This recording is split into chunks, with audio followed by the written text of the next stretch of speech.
একজনের ভাগ্য বদলানো আংটি যখন সেই মানুষটি মারা যাওয়ার পরে অন্য একজন পড়ে, তখন তার জীবনে যে কি ঘটে বন্ধুরা, সেটা শুনলে আপনারা সকলেই চমকে যাবেন।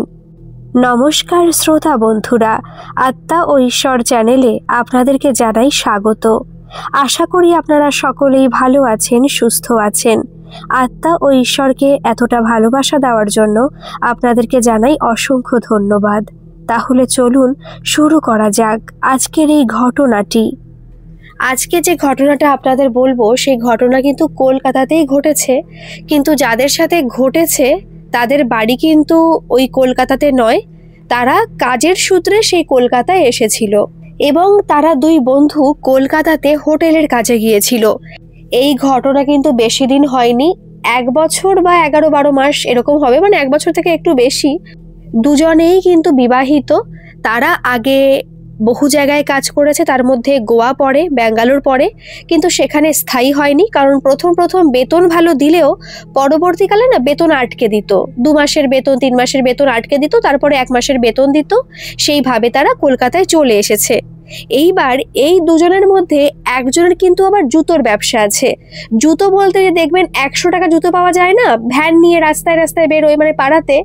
তো একজনের সেরকম ব্যবসা আছে, আরেকজনের কিন্তু অন্য কিছু নেই, কিন্তু তার বাবার সম্পত্তি অনেক, বাবা টাকা পয়সা অনেক রেখে গেছে। মোটামুটি তার কাজ না করলেও হয়, আমি কথার কথা হিসাবে বলছি, কিন্তু কাজ তো করতে হবে। তো সেইভাবে সে হোটেলের কাজের সঙ্গেই যুক্ত। তারা দুজনেই উচ্চ মাধ্যমিক পাস, এর থেকে বেশি তারা আর পড়াশোনা করেনি, কিন্তু মোটামুটি সমস্ত কিছু বিষয়ে তারা ওয়াকিবহল আছে। তো সেইভাবে দুই বন্ধু কলকাতায় সেই হোটেলে যায়। আর হোটেলটা আমি একটু বলে দিচ্ছি, সেই হোটেলে না দিনের বেলা কোনো কাজ করতে হয় না, রাত্রে থেকে কাজ শুরু হয়, প্রায় ভোর 4টে পর্যন্ত কাজ করতে হয়। একটা অফিস ধরা আছে, ও শুধুমাত্র একটা অফিসেই ওরা প্রত্যেক দিন সকালবেলা খাবার পৌঁছে দেয়। এবার তার জন্য তো রাত্রে থেকে কাজ শুরু করতে হবে, নতুবা তো পারবে না। এবার অফিস কিন্তু যেমন তেমন অফিস নয়, অনেক বড় অফিস, সেখানে অনেক জনের খাবার রেডি করা কিন্তু চারটেখানি কথা নয়। মোটামুটি তারা সেখানেই কাজ করে। দুজনের ভালো ইনকাম হচ্ছে, কারণ টাকা পয়সা সেখানে খুব ভালো দেয়, মোটামুটি 26-27 হাজারের উপরে কিন্তু। আর কলকাতায় সামান্য হোটেলের কাজে 26-27 হাজার টাকার উপরে পাওয়া কিন্তু চারটেখানি কথা নয়। ওদের কিন্তু হোটেল ম্যানেজমেন্টও পড়া নেই, তবুও তারা মোটামুটি ভালো টাকাই ইনকাম করছে। এইভাবে সমস্ত কিছু চলছিল। আর এই যে একটা বন্ধু যে জুতোর ব্যবসাও করে, সে কিন্তু সপ্তাহে বাড়ি আসে। আর হ্যাঁ, ওখানে সপ্তাহে ছুটি আছে। ওরা শুক্রবার দিন দুপুরবেলার দিকে বাড়ি চলে আসতে পারে, শুক্রবার রাত্রে থাকে, শনিবার রাত্রে থাকে, রবিবার রাত্রে থাকতে পারে না, রাত্রে ওই 11-11:30 ট্রেনেই বেরিয়ে যেতে হয়। এই হচ্ছে ওদের ছুটি। তো যে বন্ধু ওই জুতোর ব্যবসা করে, সে শনি রবিবার কিন্তু জুতো নিয়ে বেরোয়। মোটামুটি খুব বেশি ইনকাম না হলেও যা হচ্ছে ওদের ভালোভাবেই চলে যাচ্ছে। তো সেইভাবে একদিন হোটেলে কাজই করছিল, সপ্তাহে তো থাকতে হয় প্রায় 5 দিন। তো তার মধ্যে দুই বন্ধু না বেরিয়েছিল রাস্তায়, ওখানে যে বাজার আছে সেখানে বেরিয়েছিল। প্রচুর লোকজন, প্রচুর ভিড়, কলকাতা রাস্তা, সন্ধ্যাবেলা তো আরো ভিড় হবে। তো সেই সময় দুজনে বসে একটা রাস্তার পাশে চা খাচ্ছিল। আর কিন্তু কোনো বন্ধু সেখানে ছিল না, দুজনই ছিল। তো হঠাৎ করে সেখানে না একজন বয়স্ক মানুষ আসে, পিঠে এরকম একটা ঝোলা মতো রয়েছে, এসে ওই যে জুতোর ব্যবসা করে যে তার কাছে জিজ্ঞেস করছে, তুমি কি আংটি এসবে বিশ্বাস করো? তো সে বলছে, হ্যাঁ বিশ্বাস করি, কারণ সেই বন্ধু না ভালোই বিশ্বাস করত। এবার একটা কথা বলি, উনি বিশ্বাস করতো ঠিক আছে, কিন্তু ওনার না বাংলাদেশে জন্ম, তো বহু বছর আগে এসেছে, এমন কিন্তু না যে রিসেন্ট এসেছে, অনেক বছর আগে এসছে। যখন মোটামুটি তার ওই 5-6 বছর বয়স ছিল, তখন কিন্তু এখানে এসেছিল। আর তাদের এখন বয়স ওই 35-36 মতো হবে। কিন্তু এদের না আবার জন্ম ডেটটা ঠিক নেই। জন্ম ডেট ঠিক নেই মানে, এই যে দাদা, তার বাবা মা না খুবই বয়স্ক। যখন বাংলাদেশে ছিল তখন না ওই অনেকেই জন্ম ডেটটা ঠিক রাখতো না, ওই মাসটা বলতো যে আমার ছেলের মেয়ের এই মাসে জন্ম। এটা কিন্তু হয়ে থাকে, এটা সত্যি ঘটনাই। তো এক্স্যাক্ট না ওই দাদা জানতো না যে তার ডেট কবে, মাস জানতো, বছর জানতো, কিন্তু কোন ডেটে জন্মগ্রহণ করেছে এটা কিন্তু জানতো না। আর সময়ের তো কোনো কথাই হয় না। এই দাদা কিন্তু সত্যিকারের জ্যোতিষী খুব মানতো। যেহেতু এই দাদার জন্ম ডেট ঠিক নেই, তারপরে সময়ও জানে না, সেইভাবে কিন্তু ওই কুষ্টি ঠিক মতো করে বের করা হয়নি, শুধুমাত্র তার হাত দেখে বের করা হয়েছিল। আর তাকে কিন্তু এটাও বলেছিল যে যে হাত দেখেছিল সে বলেছিল তোমার কিন্তু দুটো বিয়ে হবে, প্রথম বিয়ে টিকবে না, দ্বিতীয় বিয়ে সফল হবে। আর সত্যি বলতে ওই দাদার সেটাই হয়েছিল। প্রথম বিয়ে কিন্তু টেকেনি, মাত্র 1 বছরের মাথায় ওদের ডিভোর্স হয়ে গিয়েছিল। তার পরবর্তীকালে প্রায় 2-3 বছর গ্যাপ রেখে আবার বিয়ে করে। তো সেই সম্পর্ক কিন্তু খুব ভালোভাবেই চলছে, ওদের কিন্তু একটা 2 বছরের বাচ্চা মেয়েও আছে। এই হচ্ছে ওদের সংসার। এইবার যখন ওই যে জ্যোতিষী জিজ্ঞেস করলো যে তুমি কি আংটি মানো, জ্যোতিষী আমি কেন বলছি, কারণ যেহেতু ওনাকে একটা আংটি দিয়েছিল তাই আমি জ্যোতিষী বলেই পরিচয় দিচ্ছি। কিন্তু ওনাকে দেখে না কেউ বলবে না যে উনি জ্যোতিষী। খুব বয়স্ক, দাড়ি গোঁফ অনেকটা বেড়ে গেছে, শরীরে কিন্তু মলিন বস্ত্র। তো অনেকে বিশ্বাস করবে না, অনেকে ভাববে ভিখারি, অনেকে আবার তাড়িয়ে দেবে যে না না আপনার সাথে কথা বলতেই ভালো লাগছে না। কিন্তু যখন সেই বয়স্ক মানুষটি জিজ্ঞেস করলো যে তুমি আংটি মানো কি না, সঙ্গে সঙ্গে ওই যে বলে দিল যে হ্যাঁ আমি আংটি মানি, কেন বলুন তো।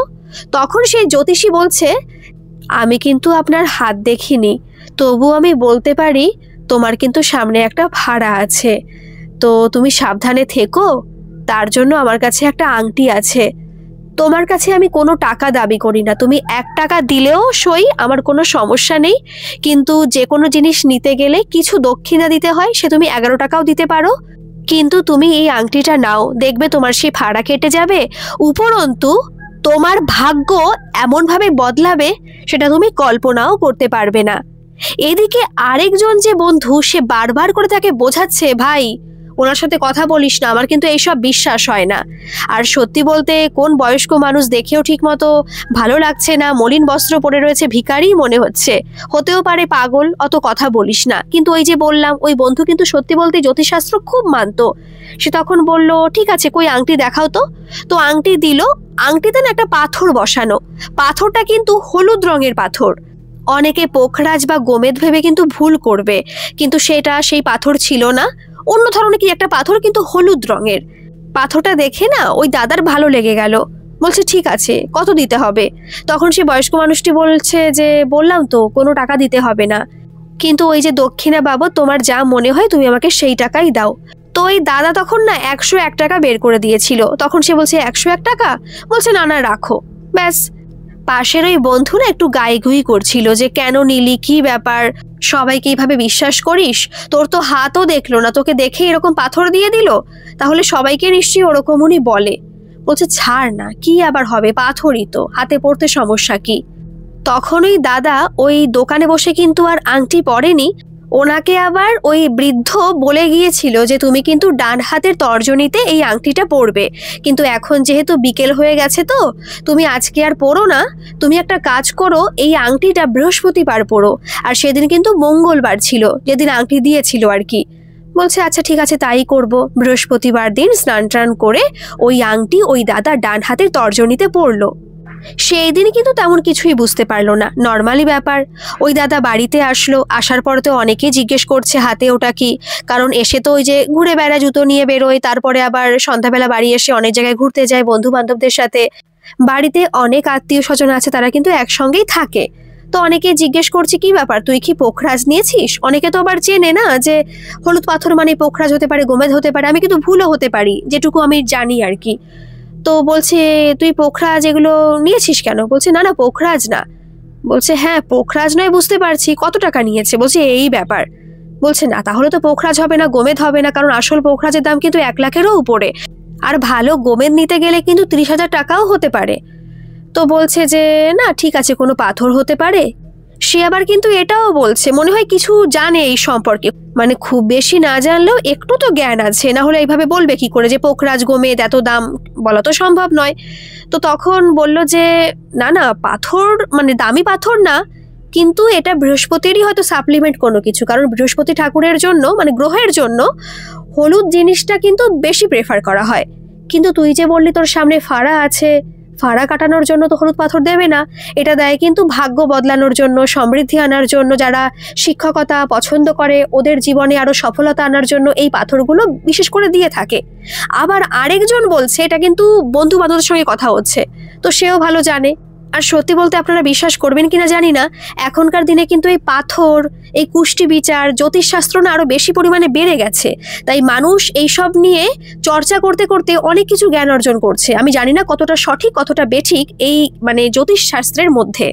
যাই হোক, তখন আরেকজন বলল যে না না, হতেও পারে, বৃহস্পতি ঠাকুর ভাগ্য দেবতা হলেও, ভাগ্য বদলানোর দেবতা হলেও, সমৃদ্ধির দেবতা হলেও তিনি কিন্তু অনেক সময় ফাড়াও কাটান, যে হতেও পারে, ঠিক আছে, হাতে পড়ে থাক না, সমস্যা তো কিছু নেই। এইভাবে মোটামুটি 1টা মাস চলে গেল। কিন্তু বিশ্বাস করবেন না, যে ঘটনাটা পাঠিয়েছে সে আমাকে বলল ওই 1টা মাসের মধ্যে ওই দাদার জীবন পুরো বদলে গেল।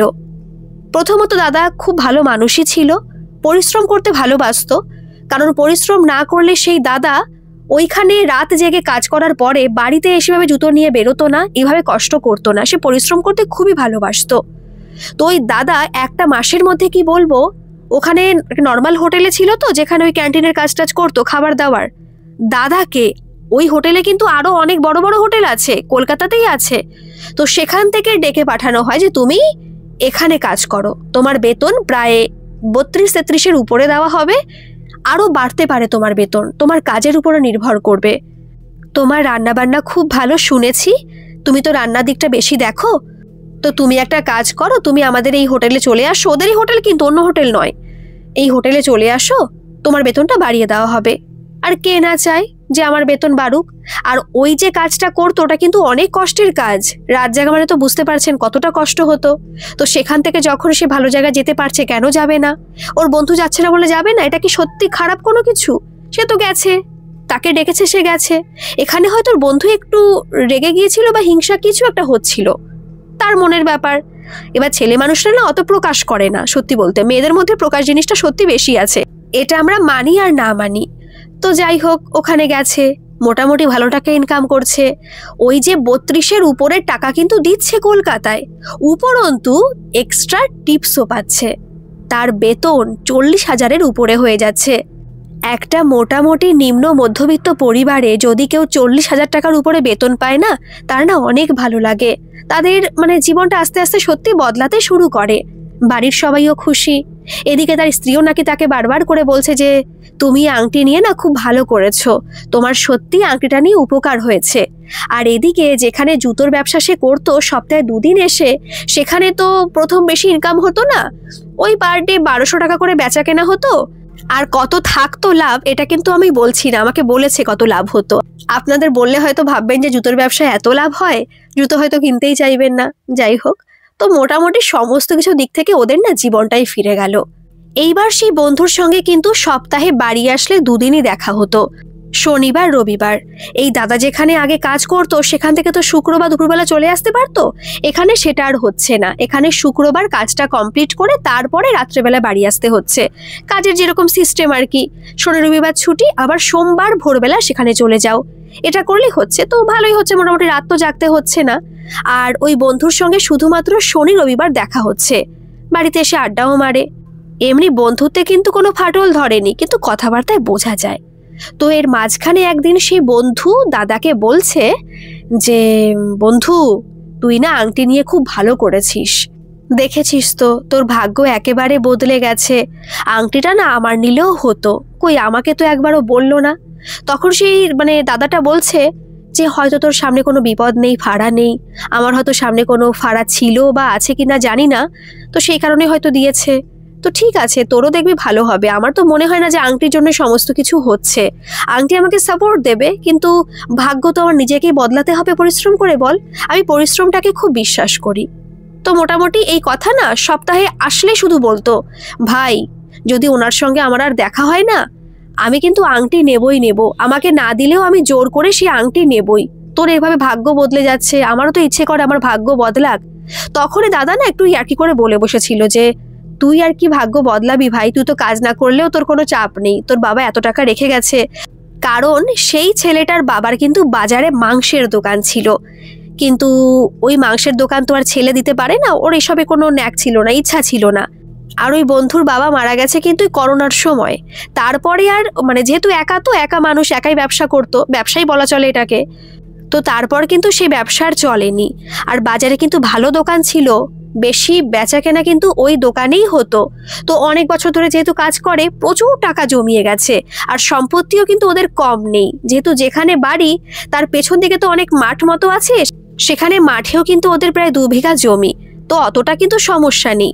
এবার দেখুন, আমার ব্যাংকে অনেক টাকা আছে বলে কি আমি কাজ করব না? কাজ তো আমাকে করতেই হবে, কারণ বসে খেলে রাজার ধনও কিন্তু ফুরিয়ে যায়। তো সেই ব্যাপার। এবার এটা তো বন্ধুদের মধ্যে কথা হচ্ছে, তাই আর কি করে বলছে যে তুই আর কি ভাগ্য বদলাবি, তোর তো প্রচুর টাকা রয়েছে ব্যাংকে, তোর বাবা রেখে গেছে। এসব একটু বলছিল। বলছে না না ভাই, আমার ভাগ্য বদলাতে হবে, আমারও তো ইচ্ছা করে ভালো টাকা ইনকাম করি। তোকে দেখে দেখে আমার বউও তো বলছে যে আমি কেন এরকম কিছু করতে পারছি না, বুঝিসই তো মেয়ে মানুষদের ব্যাপার। তো এইসব কথাবার্তা হচ্ছে। এর মাঝখানে একটা ঘটনা ঘটে যায়, খুব খারাপ একটা ঘটনা। আমি একটা কথা বলতে ভুলে গেছি।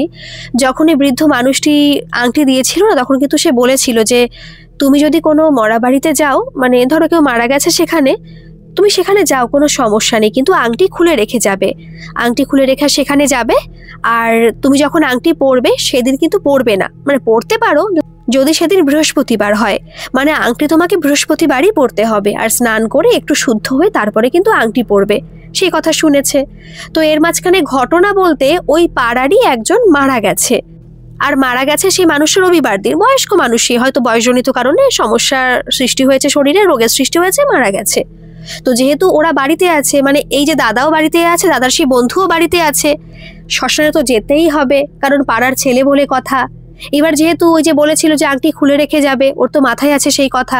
আংটি বাড়িতে খুলে রেখে, বন্ধু ছিল কিন্তু, বলছে বন্ধু তুই দাঁড়া, ভাই তুই দাঁড়া, আমি ঘরে থেকে আংটিটা খুলে রেখে আসি, এটা বলে কিন্তু সে ওরকম শ্মশানে গেছে, দাহ করে এসেছে।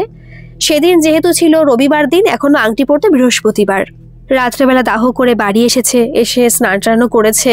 এবার যেহেতু সমস্ত কিছু গুছিয়ে রাখতে হবে, জামা কাপড়, কারণ যেহেতু পরের দিন সকাল হলে ভোর ভোর বেরিয়ে যেতে হবে।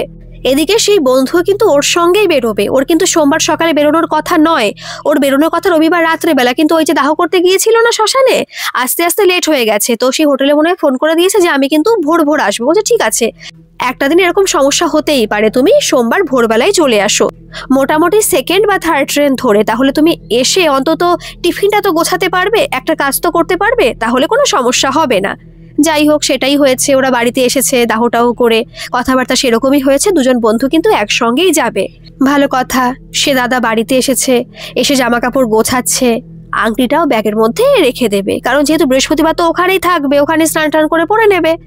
ওই আংটি কিন্তু শোকেসের মধ্যে একটা ওই সোনার ওই বাক্স মতো হয় না, যেখানে আগে হয়তো সোনার কিছু ছিল, এখন খালি বাক্স রয়েছে, তার মধ্যে আংটিটা রেখে শোকেসের মধ্যে পাশেই রেখে দিয়েছিল, কোনোভাবে মানে লুকিয়ে রাখেনি বা কোথাও লক করে রাখেনি, সামনের পরেই ছিল। কিন্তু যখন সে আংটি খুঁজতে যাবে, মানে নেবে, তখন দেখে আংটি শোকেসের মধ্যে নেই। ভালো করে খুঁজলো, কিন্তু কোথাও আংটি পেল না। এদিকে ওনার বউকে জিজ্ঞেস করলো দাদা যে তুমি কি আংটি কোথাও রেখেছো? বলছে না তো, আমি তো আংটি কোথাও রাখিনি, এখানেই তো তুমি রেখেছিলে, আমি দেখেছিলাম তুমি শোকেসের এখানেই রেখেছিলে, কেন পাওনি? বলছে না, পাচ্ছি না। প্রায় 1.5-2 ঘন্টা ধরে সারা ঘর তন্ন তন্ন করে খুঁজেছে, আংটি পাচ্ছে না। এইদিকে যে বাইরে ফেলে আসবে সেটা তো হতেই পারে না, কারণ দুজনেই দেখেছে, একজন তো রেখেছে, আরেকজন দেখেছেও যে আংটি এখানে ছিল। এদিকে 2 বছরের বাচ্চা মেয়েটা, সে কিন্তু শোকেসটা যেভাবে না হাতে পাবে না, আবার বুদ্ধি ওর প্রচুর, কোনো জিনিস যদি হাতে না পায় ছোট একটা টুল নিয়ে আসবে, তার উপরে উঠে কিন্তু ওই শোকেসের থেকে অনেক জিনিস বের করবে।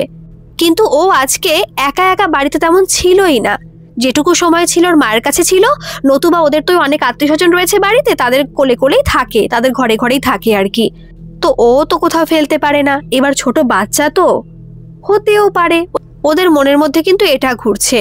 কিন্তু আংটিটা হারিয়ে যাওয়ার ফলে ওই মানে দাদার তখন না খুব খারাপ লাগছিল, খারাপ লাগাটাই স্বাভাবিক। ওই যে সামনে বিপদ আসছে এটা ভেবে না, কিন্তু ভাবছিল যে ভাগ্যটা বদলাচ্ছিল, আবার কোনো কিছু হবে না তো। এদিকে তার স্ত্রীর খুব খারাপ লাগছিল যে আংটিটা হারিয়ে গেল। ঠিক আছে, তুমি যাও আপাতত, আমি যদি পাই আমি তোমাকে কলকাতা গিয়ে আংটিটা দিয়ে আসবো, তুমি চিন্তা করো না, তুমি বৃহস্পতিবার দিনই পড়বে। এবার আর তো কিছু করার নেই, সকালবেলা উঠতে হবে, সকাল বলতে তো ভোরবেলা উঠতে হবে, তারও আগে ফ্রেশ হতে হবে। এদিকে ওই দাদা না শুয়ে পড়েছে, কিন্তু ওই দাদার ওয়াইফ কিন্তু তখনও ঘুমোয়নি, হয়তো আংটি খুঁজছিল, অনেকটা সময় ধরে আংটি খুঁজছিল, কিন্তু কোথাও পায়নি। পরের দিন চলে গেল একসঙ্গে বন্ধুর সাথে। তখন ওই বন্ধু বলছে কি ব্যাপার, তোর হাতে আংটি নেই কেন? বলছে কেন, কালকে তো তোকে বললাম যে আংটি আমি পরতে পারবো না, বৃহস্পতিবার পরবো। বলছে ও, তা আংটি নিয়ে এসেছিস?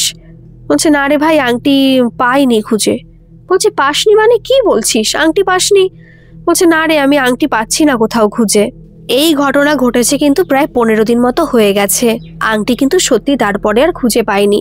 প্রথম প্রথম কষ্ট লাগছিল, কিন্তু তারপরে ওদের অভ্যেস হয়ে গিয়েছিল। একটা জিনিস নিয়ে কতদিন বা শোক পালন করবে, যে খুঁজে পাচ্ছি না বলে প্রত্যেকদিন কষ্ট পেতে হবে, তার তো কোনো মানে নেই। প্রথম প্রথম কষ্ট পাচ্ছিল, পরে একদম ঠিক হয়ে গেছে। 15 দিন পরে, সেদিন ছিল ওই মঙ্গলবার। ওই হোটেলেই আছে, কাজ টাজ করছে হোটেলের ভিতরেই, দিনের বেলায় কাজ টাজ করার পরে না, বিকেলবেলাও একা বেরিয়েছে। একটা চায়ের দোকানে বসে চা খাচ্ছে, সাথে কিন্তু কেউ নেই, একাই রয়েছে। কিন্তু তারপরে হঠাৎ যে কি হয়ে গিয়েছিল, পরে জানা গিয়েছিল যে সেই দাদা রাত্রেবেলার দিকে, তখন ওই 7টা মতো বাজে, চা খেতে গিয়ে ফিরছিল, একটা অ্যাক্সিডেন্ট হয়েছে রাস্তায় এবং পুরোপুরি স্পট ডেড। হসপিটাল বা কোথাও নিয়ে যাওয়ার সময় পর্যন্ত দেয়নি। বাড়িতে খবর পাঠানো হয় যে সেই দাদা নাকি এরকম মারা গেছে। তো সবাই ভীষণ শুনে কষ্ট পেয়েছিল, সবাই বলছিল যে ফাড়া আছে, অনেক ব্যাপার। কিন্তু এরকম যে ঘটনা ঘটে যাবে সত্যি কেউ আশা করেনি। কিন্তু এর পরে যা ঘটেছিল সেটা সত্যি বিশ্বাসযোগ্য হয় না। সেই আংটি কিন্তু চুরি করেছিল কে জানেন? ওই যে বন্ধু, সে না, বন্ধু নিজে হাতে চুরি করেনি, তার বউকে দিয়ে চুরি করিয়েছিল।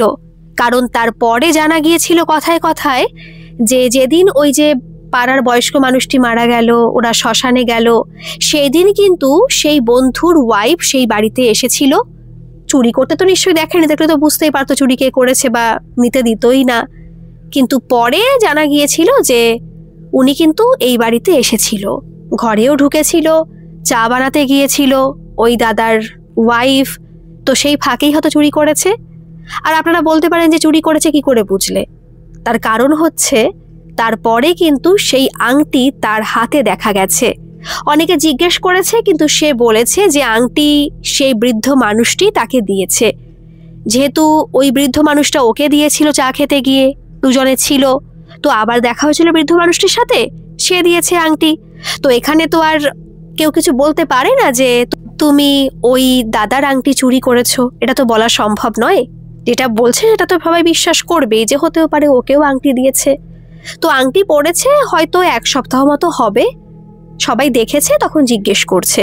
যে সবাই বলতে হয়তো 1-2 জন, আর তাদের মুখ থেকে হয়তো অনেকে শুনতে পেয়ে সারা পাড়ায় রটে গেছে যে ও ওরকম একটা আংটি পেয়েছে। এর মধ্যে অর্ধেক লোক বিশ্বাস করছে যে সত্যি আংটি হয়তো ওকে সেই বৃদ্ধ লোকটি দিয়েছে। অনেকে আবার বলছে যে আংটি এদের ঘর থেকেই চুরি করে নিয়ে গেছে। কারণ তারপরে অনেক কিছু তো ঘটে গেছে বাড়িতে, অনেক কষ্ট, অনেক কিছু। তারপরে যখন সে দাদার ওয়াইফ জানতে পেরেছে যে আংটিও পড়েছে, তখন সে ভেবে নিয়েছে যে আংটি আমার ঘরে থেকে চুরিই গেছে। তখন না খুব কষ্ট লাগছিল সেই দাদার ওয়াইফের, যে একটা সামান্য আংটির জন্য এরকম হয়ে গেল। হতেও তো পারতো যে আংটি থাকলে তার হাজবেন্ডের এরকম অ্যাক্সিডেন্টটা হতো না। কিন্তু ওই যে বলে না নিয়তি, নিয়তিকে হয়তো স্বয়ং ভগবানও বদলাতে পারেনি, তাই না বলুন? তো সেই নিয়তি ভেবে দাদার ওয়াইফ চুপ করে থেকেছে। কিন্তু খারাপ লাগছিল যে আংটি চুরি করে নিয়ে গেল, থাকলে তো বাঁচতে পারতো তার হাজবেন্ড। এই ভাবনা কিন্তু এসেই যায়। যাই হোক, এদিকে চ্যাপ্টার তো ক্লোজ হয়ে গেছে। কষ্ট ওরা পাচ্ছে, কারণ এই কষ্ট হয়তো খুব তাড়াতাড়ি ওদের ভিতর থেকে যাবে না, এই ক্ষত সারতে অনেক বছরই লাগবে। কারণ বেশি দিন কিন্তু এই ঘটনাটা ঘটেনি। ওই যে বললাম 1 বছর, তার একটু বেশি হতে পারে। তারপরে তো আরো কয়েক মাস চলে গেছে না ওদের ওই ঘটনাটার জন্য। সেই মানে 1 বছরের বেশি সময় থেকে কিন্তু ঘটনাটা শুরু হয়েছে, এটা কিন্তু চলতেই আছে। তারপরে তো কয়েক মাসের আগে এরকম অ্যাক্সিডেন্টটা হলো। তো এই যে 1 সপ্তাহ ধরে সে আংটি পরেছে, সেই আংটি পরে কিন্তু তার সত্যি বলতে কোনো কিছুই হয়নি। আর ও ভাবছে যে 1 সপ্তাহের মধ্যে তো কিছু হবে না, কারণ তার বন্ধুর তো প্রায় সমস্ত কিছু হতে হতে 1 মাস লেগে গিয়েছিল। 10-15 দিন পর থেকে শুরু হয়েছিল, তারও হয়তো 10-15 দিন পর থেকে শুরু হবে। কিন্তু সে আর কি করবে, সে তো আর বিজনেস করে না কোনো। সে হয়তো চেয়েছে যে সে একটা ভালো হোটেলে যাবে, সেখানে রান্নার কাজ করবে। কিন্তু দেখুন, একজন ভালো রান্না করতে পারে বলে যে আরেকজন ভালো রান্না করতে পারবে তার তো কোনো মানে নেই। আর সে তো রান্না করতোই না, সেখানে কিন্তু সবসময় সে কাটাকুটির কাজটাই করতো। অনেক পেঁয়াজ কাটতে হতো, কারণ সবসময় না ওই সবজি কাটার কাজটা সে করতো। এই যে বন্ধু গেছে, সেও কিন্তু সবজি কাটার কাজটাই প্রথমে করতো। কিন্তু আংটি নেওয়ার পরে 4-5 দিন কেটে গেছে, তারপরে একদিন ওই হোটেলে যে রান্না করে সে না আসেনি, তার একটু সমস্যার জন্য। এবার যেহেতু এই দাদা আগে হোটেলে রান্নার কাজ টাজ করতো, এখানে এসে ভালো বেতন দিচ্ছে, তাই রান্না করতে হবে তার কোনো মানে নেই, কাটাকুটির কাজই করতো। তো সেই সময় প্রক্সি দেওয়ার জন্য রান্না করেছিল। রান্নাটা না সবার খুব ভালো লেগেছিল, অফিসের অনেক লোকজনই বলেছিল রান্নাটা সত্যি খুব সুস্বাদু হয়েছে। তো তারপরে সে রান্না করে, কিন্তু এ তো রান্নার সুযোগই পাচ্ছে না। এর মধ্যে সেদিন ছিল শনিবার, শুক্রবার রাত্রে তো রাত্রের মধ্যে তো বাড়ি চলেই এসেছে ওই সেই বন্ধু আর কি।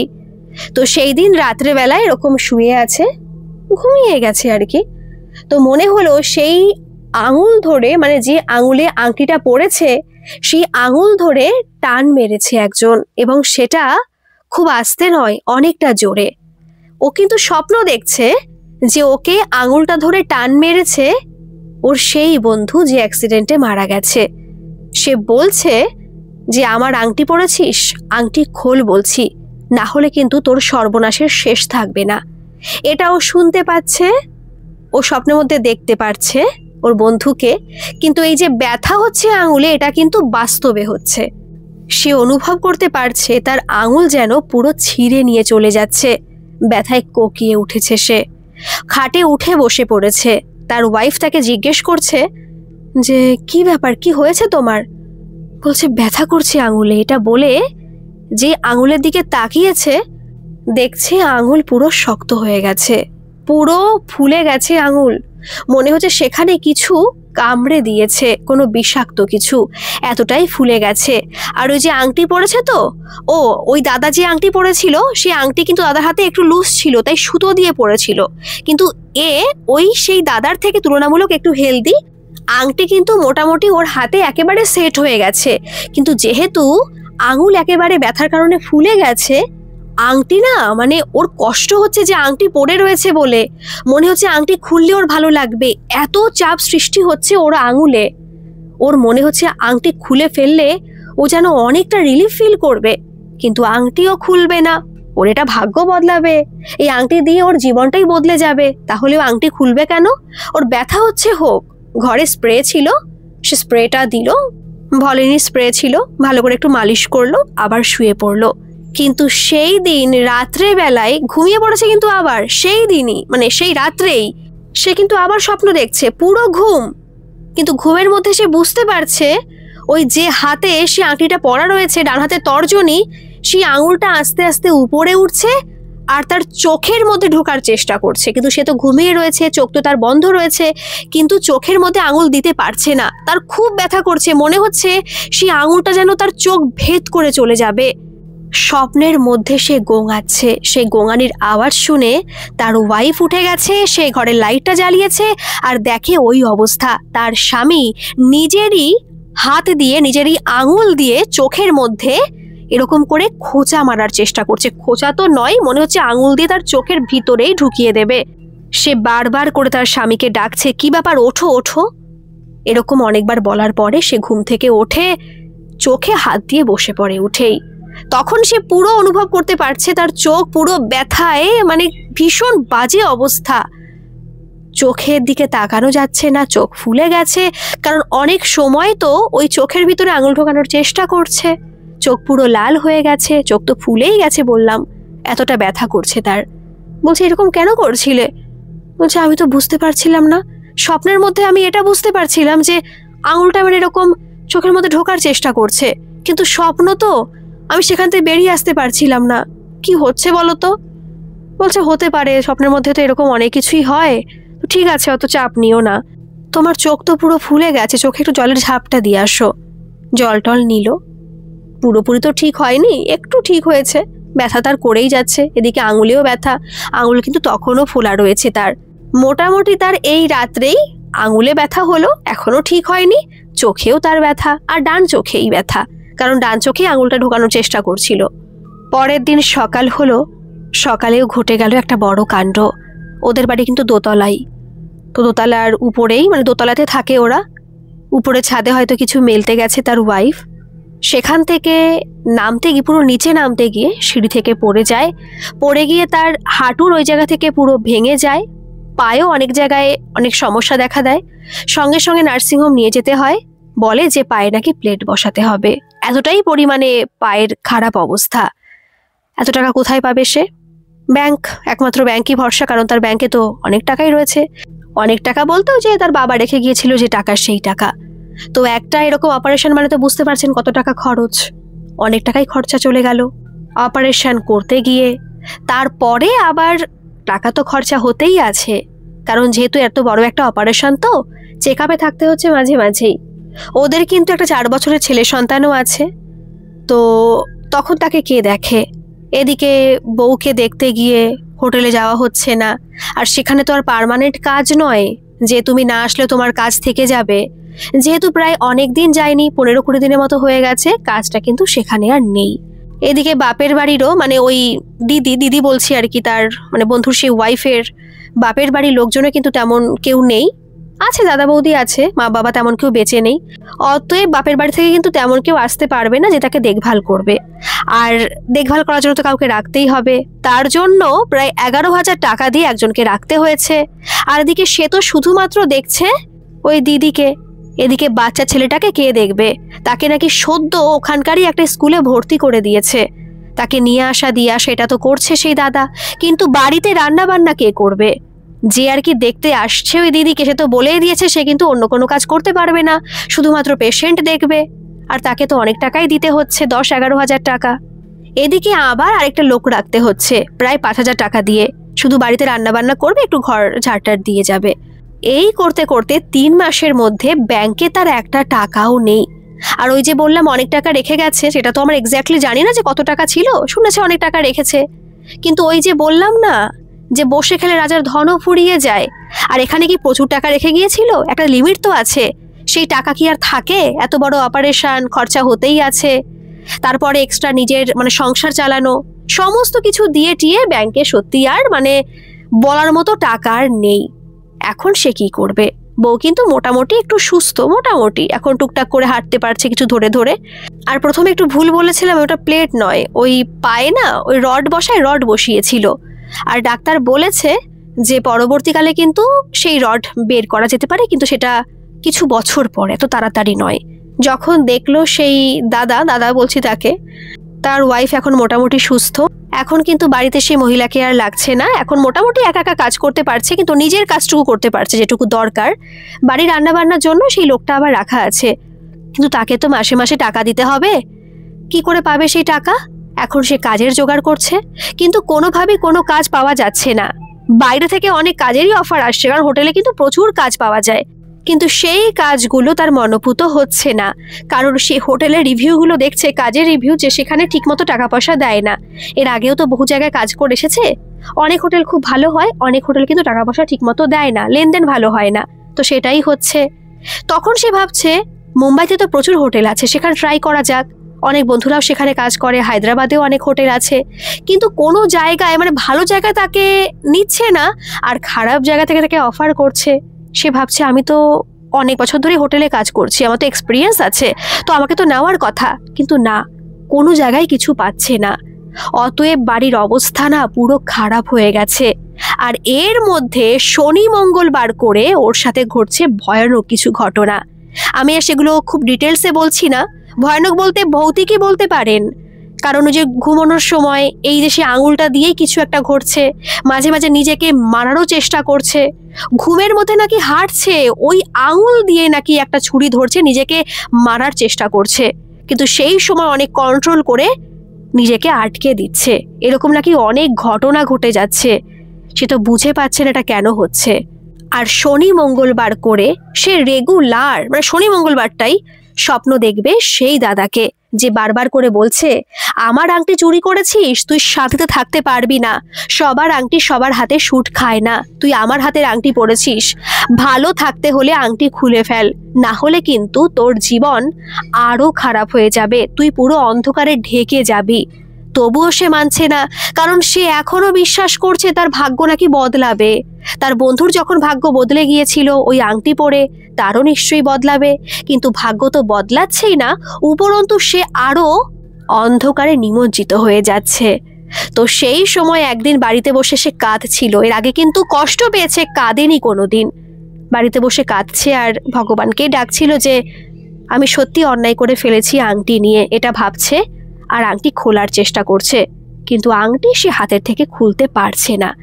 কারণ ওই যে তার সাথে শনি মঙ্গলবার করেই জিনিসটা ঘটছে, তাকে হাত ধরে টানছে, অনেক কিছুই ঘটছে, কিন্তু সে ভাবছে স্বপ্নের মধ্যেই এটা ঘটছে, যেহেতু অনেক মাস ধরে কিন্তু ঘটে যাচ্ছে। কিন্তু ওই যে লোভ ছাড়তে পারছে না, ব্যথা হচ্ছে, কষ্ট হচ্ছে, কিন্তু সে আংটি খুলবে না। এখনো ভরসা করে বসে আছে ভাগ্য বদলাবে, তাই না? ওই শনি মঙ্গলবার হতে হতে ওর হাতটা ওরকমই রয়ে গেছে, মানে আঙুলটা বিশেষ করে ডান হাতে তর্জনী, খুব ব্যথা, আংটি খুলতে পারছে না। এখন খুলতে গিয়ে কাঁদছে আর বলছে যে আমি আংটি চুরি করে খুব ভুল করেছি ঠাকুর, তুমি আমাকে ক্ষমা করে দাও, এই আংটি আমি কোথাও বিসর্জন দিয়ে দেবো, এই আংটি আমি পরবো না। এই বলছে আর আংটি খোলার চেষ্টা করছে, কিন্তু সে তো আর আংটি সত্যিই খুলতে পারছে না। তখন না তার ভীষণ ভয় করছে যে কি সর্বনাশ, আমি এখন কি করব, আমি আংটি তো খুলতে পারছি না। আর এটা কিন্তু অবিশ্বাস্য কোনো ঘটনা ঘটছে না, এই আংটি না খোলার ব্যাপারটা আর কি, হাত তো ফুলে গেছে ব্যথার কারণে, তাই আর কি আংটি বেরোচ্ছে না। তখন সে কি করলো, বাড়ি থেকে বেরিয়ে গেল, বেরিয়ে গিয়ে একটা দোকানে গেল, সেখানে বলছে যে আমার এই আংটি না কেটে দাও। ওরা তো বলছে হ্যাঁ কেটে দেবো, না কেটে দেওয়ার কি আছে, ওদের টাকা দেবে আংটি কেটে দেবে আর কি মেশিন দিয়ে। তো যখন আংটি কাটছে তখন নাকি সে অনুভব করতে পারছে তার শরীরে অসম্ভব জ্বালা যন্ত্রণা হচ্ছে। আর যখন তার আংটি খুলে পড়ে গেল নিচে, তখন সবাই নাকি দেখতে পেয়েছে সে সেখানে পুরো অজ্ঞান হয়ে পড়ে গেছে। তাকে জলের ঝাপটা দেওয়া হয়, অনেক কিছু দেওয়া হয়, কিন্তু কোনো মতে তার জ্ঞান ফেরে না। সেই দোকানের লোকজন খুব ভয় পেয়ে গিয়েছিল, কিন্তু হাতে পালস সমস্ত কিছুই ছিল, তাই অতটা ভয় পাওয়ার কারণ ছিল না যে কিছু ঘটে গেছে, কিন্তু তবুও তো ভয় লাগে না যে জ্ঞান ফিরছে না। ওকে সঙ্গে সঙ্গে বাজারের লোকজন, দোকানের লোকজন হসপিটালে নিয়ে যায়। তো সেই সময় নাকি হসপিটালে থাকতে থাকতেই ওই দাদা নাকি স্বপ্ন দেখছিল যে তুই কিন্তু বাড়িতে গিয়েই ক্ষমা চাইবি, তুই অনেক বড় অন্যায় করেছিস, ওদের বাড়িতে গিয়ে ক্ষমা চাইবি যে তুই আংটি চুরি করেছিস, তুই ভগবানের কাছেই ক্ষমা চাইবি যে তুই ভুল করেছিস, তোকে যেন ক্ষমা করে দেওয়া হয়। এই যে স্বপ্ন দেখছে, যে বলছে, সে কিন্তু সেই বন্ধুই, তাকে স্পষ্ট দেখা যাচ্ছে না, কিন্তু বোঝা যাচ্ছে যে সেই বন্ধুই কথাটা বলছে। হসপিটালে গিয়ে ওর জ্ঞান ফিরে এসেছিল, ওকে ট্রান্সফার করার দরকার পড়েনি, ওকে বাড়িতে আনা হয়। মোটামুটি সুস্থ এখন, মানে যেরকম অসুস্থতা ছিল সেরকম আর নেই। একটু সুস্থ হওয়ার পরে বাড়িতে সে আর দেরি করেনি, তার ওয়াইফ তো কান্নাকাটি করছে তুমি এখন আবার কোথায় যাচ্ছ। সে তখন বলছে অন্যায় তো তুমিও করেছিলে, আমিও করেছি, তোমার আর ক্ষমা চাইতে হবে না, কারণ তোমাকে দিয়েই তো আমি অন্যায়টা করিয়েছি, তুমিও শাস্তি পেয়ে গেলে, অবশ্য আমার জন্যই পেলে। আমি যাচ্ছি, যেখানে গেলে সমস্ত কিছু আশা করি ঠিক হবে। তো সেখানে যায়, মানে ওই বাড়িতে যায়, যাওয়ার পরে ক্ষমা চায়। তো সেখান থেকে বলা হয় যে আমরা জানতাম যে তুমি আংটিটা চুরি করেছো, তোমার বউকে দিয়ে চুরি করিয়েছো, দেখলে তো চুরি করা জিনিসে কিন্তু কখনো কিছু ভালো হয় না, তারপরে সব জিনিস কিন্তু সবার হাতে শুট খায় না, সেটাই কিন্তু তোমার ক্ষেত্রে হলো। যাই হোক, আশা করি আর কোনো সমস্যা হবে না, আমি তোমাদের ক্ষমা করে দিয়েছি। তারপর সে দাদা চলে এসেছিল, বাড়িতে নাকি একটু পুজোও দিয়েছিল। তারপরে আস্তে আস্তে এখন শুনলাম মোটামুটি ভালো আছে, কোনো সমস্যা নেই। অন্য একটা হোটেলে গেছে, হায়দ্রাবাদে গেছে এখন হোটেলে, মোটামুটি ভালো বেতন পাচ্ছে। আর এই দিদিও মোটামুটি আগে থেকে অনেকটা সুস্থ হয়ে গেছে, এই চলছে।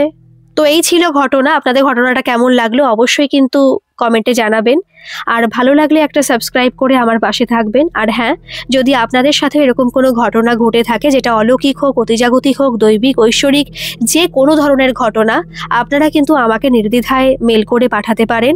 আমার মেল আইডি ডেসক্রিপশন বক্সে দেওয়া আছে, আপনারা সেখানে গিয়ে কিন্তু মেল করতে পারেন।